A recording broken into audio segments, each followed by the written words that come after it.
Hello everyone, this is Dr. Shikha Gupta from Diva Urology Clinic and IVF Center Jaipur. Today I shall be talking on pre-conceptional counseling.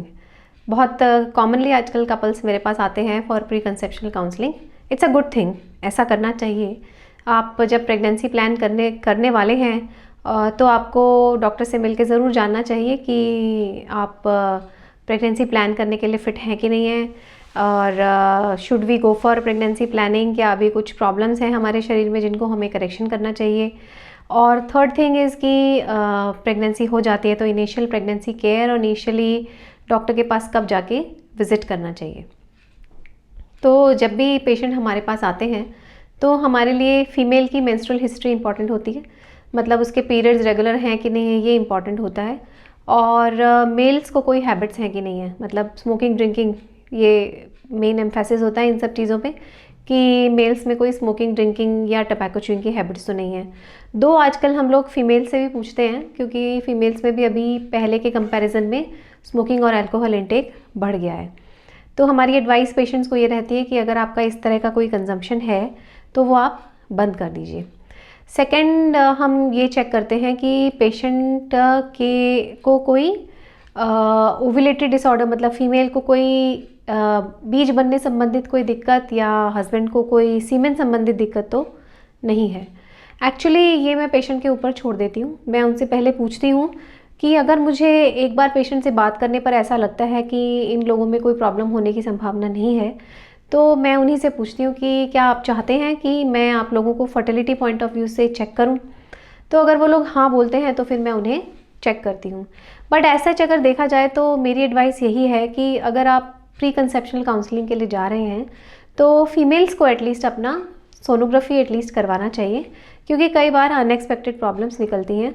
Patient को कुछ भी नहीं पता होता और कई बार उसके यूट्रस में गांठ निकलती है और कई बार उसकी ओवरीज में गांठ निकलती है और कई बार ये पता चलता है कि उसको बीज बनने में परेशानी है. तो इसलिए मैं ये सजेस्ट करूँगी कि जब भी आप प्री कंसेप्शनल काउंसलिंग के लिए डॉक्टर के पास जाते हैं तो उसमें आप सोनोग्राफी ज़रूर कराइए. उसके अलावा हम पेशेंट को वायरल इन्फेक्शन संबंधित स्क्रीनिंग करते हैं, रूबेला की स्क्रीनिंग करते हैं, जिसमें कि हम हस्बैंड और वाइफ दोनों को various types of infections, specially viral infections जो कि मदर से बच्चे में ट्रांसमिट हो सकते हैं, जैसे कि HIV है, हेपेटाइटिस B है, हेपेटाइटिस C है, सिफिलिस करके जो बीमारी है वो क्रॉस इन्फेक्शन हो सकता है, वर्टिकल ट्रांसमिट हो सकता है. वर्टिकली मतलब मदर टू चाइल्ड ट्रांसमिशन. अगर ऐसा होने के मतलब इन सब इन्फेक्शंस को इसीलिए चेक किया जाता है क्योंकि अगर ये पॉजिटिव आते हैं तो मदर टू चाइल्ड ट्रांसमिशन होने की पॉसिबिलिटी रहती है.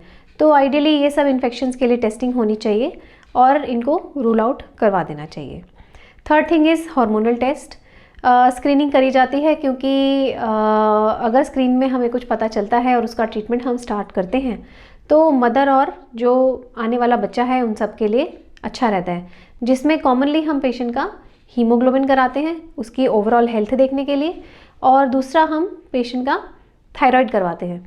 क्योंकि अगर कई बार क्या होता है कि पेशेंट को हल्की थायराइड बीमारी होती है या पेशेंट को प्रॉब्लम्स होती हैं पर पेशेंट उसको इग्नोर कर रही होती है, तो पता चलता है कई बार पेशेंट का जो TSH है वो बढ़ा हुआ आता है और फिर हम पेशेंट को ये बोलते हैं कि भाई आप पहले थायराइड के लिए दवाइयाँ ले लीजिए, 1-1.5 महीने में नहीं तो 3 महीने में जब आपका थायराइड कंट्रोल हो जाएगा तो फिर आप प्रेगनेंसी प्लान करिए. क्योंकि अगर अनकंट्रोल्ड हाइपोथायरॉयडिज्म में पेशेंट को प्रेगनेंसी हो जाती है तो फिर उन केसेस में बच्चे में क्रेटिनिज्म, बच्चे में फिजिकल और मेंटल डेवलपमेंट के विकास में प्रॉब्लम होने की आशंका रहती है. उसके अलावा व्हाट एडवाइस टू फॉलो, क्या करना चाहिए, तो थर्ड थिंग इज़ कि हम पेशेंट को ये बताते हैं कि भाई आपको हेल्दी फूड खाना चाहिए. जितना क्लोज टू नेचर फूड आप खाएंगे, जितना आप फ्रेश फ्रूट्स एंड वेजीज लेंगे, उतना ज़्यादा आपकी फर्टिलिटी इंप्रूव होगी, ओवरऑल एग की क्वालिटी इंप्रूव होगी और मिसकैरेज रेट रिड्यूस होगा. सो जनरली मैं सभी पेशेंट्स को fruits, dry fruits, salads, sprouts, coconut water, इस तरह की चीज़ें लेने के लिए बोलती हूँ so that they form the overall health improves and the baby which comes up is healthy. So another thing is कि what is the fertile period. Fertile period कौन सा होता है फीमेल की साइकिल में जिसमें उसमें बच्चा लगने का चांस होता है. One thing important to understand is कि जब भी हम प्रेगनेंसी प्लान करते हैं तो 1 महीने में जो प्रेगनेंसी होने का चांस होता है वो 25% ही होता है, 25 to 30%, जिसको कि हम फीमेल फिकंडिटी बोलते हैं, जिसका मतलब है कि बच्चा 1 महीने में अगर ट्राई करेंगे तो कितना % चांस है कि बच्चा होगा।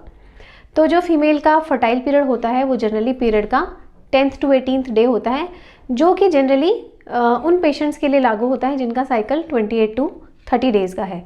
तो इस दौरान तो पुरुष और स्त्री में संबंध बनना ही चाहिए ताकि उनको प्रेगनेंसी होने के चांसेस मैक्सिमम रहें। उसके अलावा एक इम्पॉर्टेंट इंटरेस्टिंग चीज़ मैं आपको बताना चाहूँगी कि आजकल ओव्यूलेशन टेस्ट किट्स आते हैं, जिससे कि हम अपना ओव्यूलेशन जान सकते हैं कि कौन से टाइम पे हुआ और हम उसके हिसाब से प्रेगनेंसी प्लान कर सकते हैं। एक और वीडियो मैं बनाऊंगी ओव्यूलेशन टेस्ट किट्स का, तो आपको समझ आएगा कि उन्हें कैसे यूज़ करना है। Thank you.